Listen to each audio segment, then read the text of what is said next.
On May 5th, 2025, a massive and violent protest erupted at the University of Washington in Seattle. There were huge fires and over $1 million in damages done. I have not the opportunity to tell this story yet, so I wanted to sit down and do it today to make sure that it was properly documented. I received a text that leftists had taken over the IEB, the Interdisciplinary Engineering Building, so I geared up and I rushed over to the University of Washington. Initially, I was undercover in Black Bloc in a kafia. I was able to move about their little encampment freely. Now, the building is in sort of a U-shape, so you had a lot of protesters gathered in the center of that U-shape, but you also had a lot of protesters inside the building, and they had barricaded that building and all of its entrances with chairs and tables and other objects they were able to find around campus. I couldn't get into the building. I had no idea what was going on inside. What I did notice, however, was outside there was a wall of martyrs where there were posters resembling hostage posters that people like us might hang up, except they were terrorists. One that stuck out to me in particular was Ismail Haniyeh, who was a political leader of Hamas, partly responsible for the planning of the October 7th terrorist attack that killed over 1,200 Jews, now eliminated. Another was Hassan Nasrallah, a Hezbollah terrorist. On the ground in front of these posters were vigil candles. They were honoring these people. The protest continued on. We heard some speeches. Then a university security vehicle approached the building, just driving by. It was blocked by protesters holding shields, which are actually just garbage cans chopped in half with the A spray painted on them, like the one behind me. I actually took it from that protest. And they pushed into that vehicle until it had no other option but to back up and leave.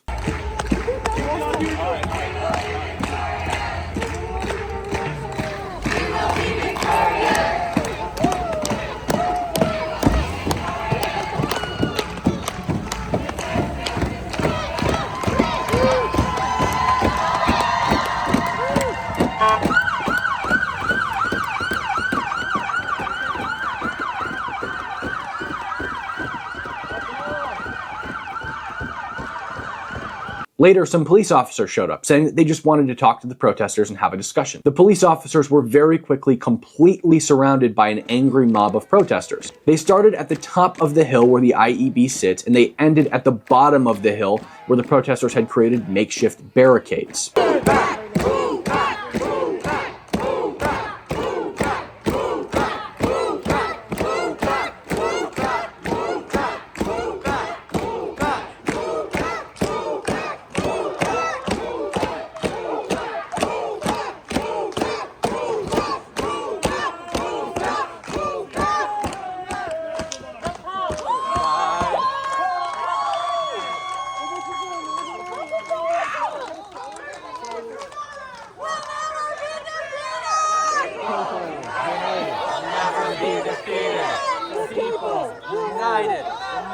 The barricade on this side of the building consisted of a tipped-over dumpster, some garbage cans, bike racks, and some electric vehicles, scooters, and bikes. On the other side of the IEB, at the top of the hill, the road formed a T-shape, so they barricaded each side of that T-shape with bike racks and other things they found around campus. At one point, they even carried over a statue they had knocked over and put it in the road. There were now about 4 buses lined up at these barricades trying to get through, 2 on each side. They refused to allow the buses through. So much for supporting the working man. Eventually, the buses turned around and left. But just prior, that dumpster down by where the police were was lit on fire. This created a massive fire, almost catching the building next to the dumpster on fire. And the worst part is those electric scooters and electric bikes were in these dumpsters. The lithium-ion batteries began cooking off.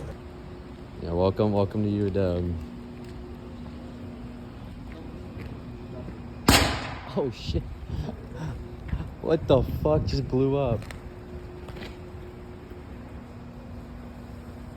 New Dub's down there, or the PD's down there about to come up.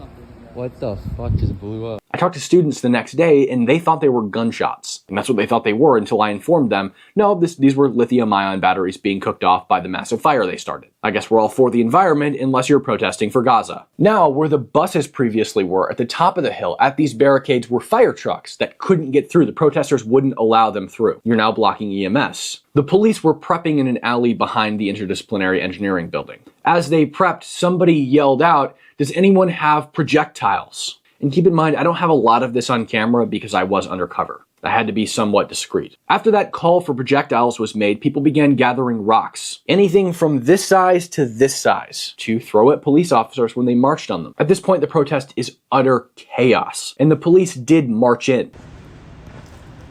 If you remain inside, you'll be subject to arrest.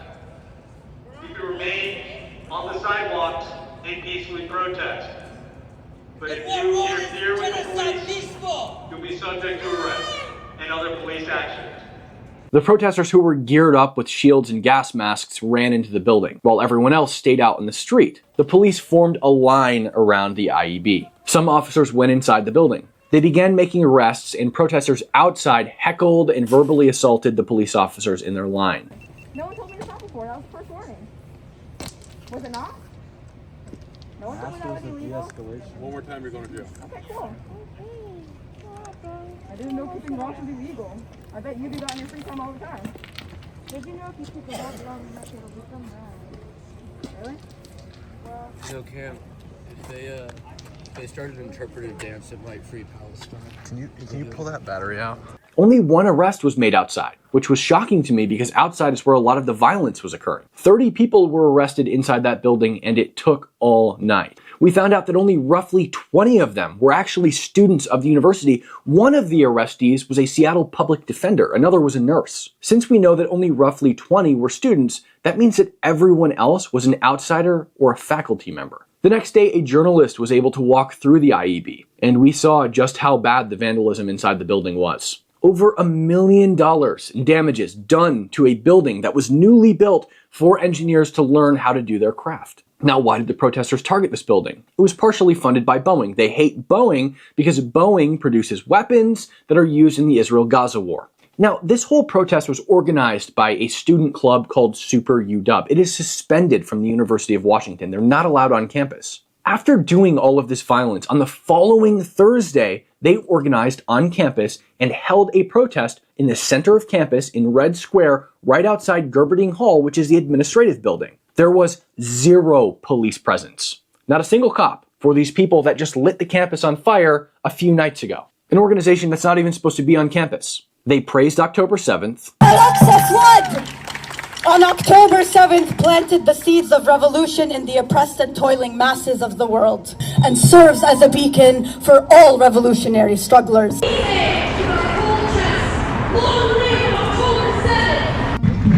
I tell you that October 7th, the day of Al-Aqsa flood in 2023, was the best day of my life, They announced that they were committing a student intifada, called for more violence, of the brave fighters of Hamas and other resistance groups across the Arab world.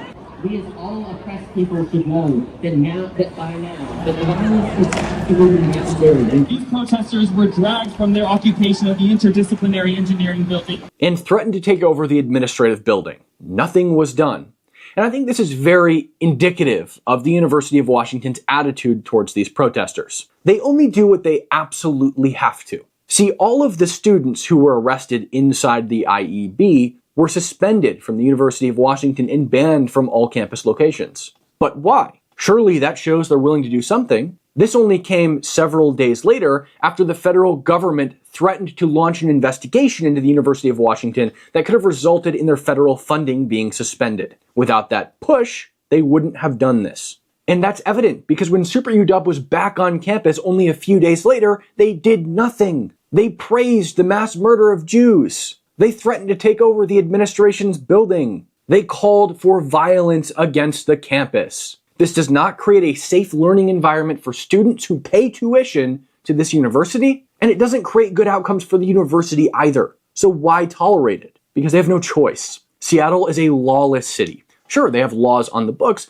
but if you don't enforce your laws, they don't exist. And Seattle does not enforce its laws. There is no recourse. Nothing can be done. It is mob rule in this city. That's what happened on May 5th, 2025 at the University of Washington. Make sure to like, subscribe, comment what you thought of this down below, and join the Discord linked in the description of this video. If you enjoy having civil discussions with people who disagree with you, all are welcome. Whether you love Trump, love Israel, hate Israel, it does not matter. All are welcome. Again, the link is in the description. I will see you guys in the next one.